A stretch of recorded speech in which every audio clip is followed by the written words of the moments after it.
মধ্যপ্রাচ্যে এখন যা চলছে সেটাকে হালকা করে দেখার সুযোগ নেই। একদিকে সামরিক প্রস্তুতি, অন্যদিকে কূটনৈতিক আলোচনা, দুটো একসাথে হচ্ছে।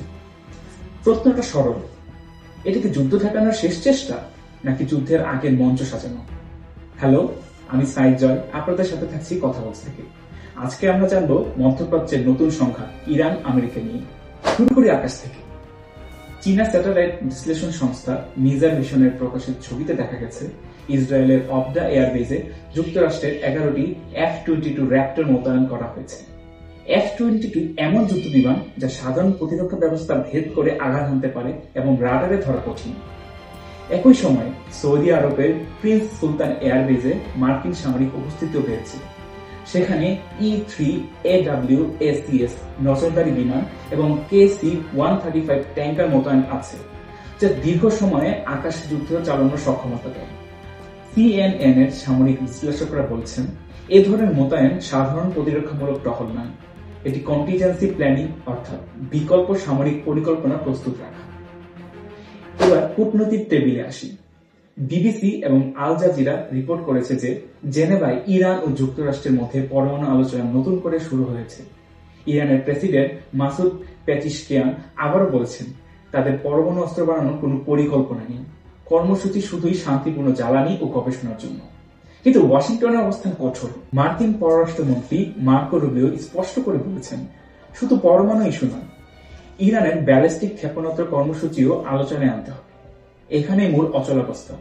তেহরান বলছে ক্ষেপণাস্ত্রদের প্রতিরক্ষা নীতির অংশ, সেটা আলোচনার বিষয় না। ওয়াশিংটন বলছে দুই ইস্যু আলাদা করা যাবে না। সবচেয়ে স্পর্শকাতর জায়গা ইউরেনিয়াম সমৃদ্ধকরণ।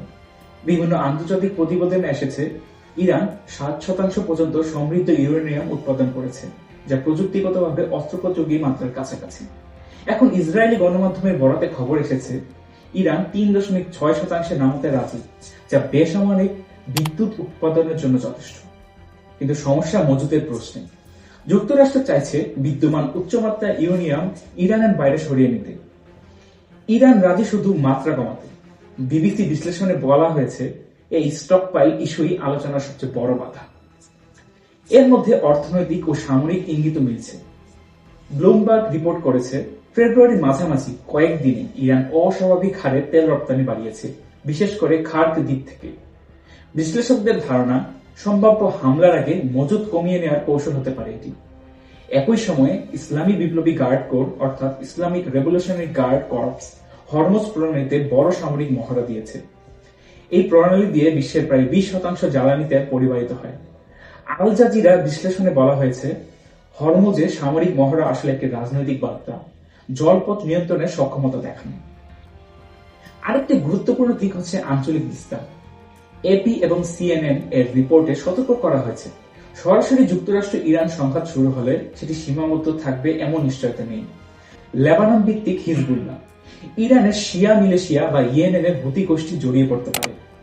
ইসরায়েল ইতিমধ্যে সতর্ক করেছে, লেবানন থেকে আক্রমণ এলে বড় ধরনের পাল্টা হামলা হবে, এমনকি বেসামরিক অবকাঠামো ঝুঁকিতে পড়তে পারে। এখন ছবিটা দাঁড়াচ্ছে এমন, আলোচনা চলছে কিন্তু আস্থাহীনতা কমছে না। সামরিক উপস্থিতি বাড়ছে কিন্তু কেউ প্রকাশ্যে যুদ্ধ চাইছে না। যুক্তরাষ্ট্র বলছে তারা কূটনৈতিক সমাধান চায়, তবে শক্ত অবস্থান নিয়ে। ইরান বলছে তারা অস্ত্র বানাতে চায় না, তবে সার্বভৌম প্রতিরক্ষা নীতিতে ছাড় দেবে না। ইতিহাস বলছে বড় যুদ্ধ অনেক সময় হঠাৎ শুরু হয় না, চাপ, সন্দেহ আর ভুল হিসাবের স্তূপ থেকে বিস্ফোরণ ঘটে। এখন প্রশ্ন একটাই, এই মুহূর্তটা কি শেষ পর্যন্ত কূটনীতির দিকে যাবে, নাকি এক ভুল সিদ্ধান্ত পুরো অঞ্চলকে অগ্নিগর্ভ করে তুলবে? পরিস্থিতি দ্রুতই বদলাচ্ছে, আর এই উত্তেজনার ভিতরে সবচেয়ে বিপজ্জনক জিনিসটা হলো সব পক্ষই নিজেদের সঠিক মনে করছে। আজ এই পর্যন্তই।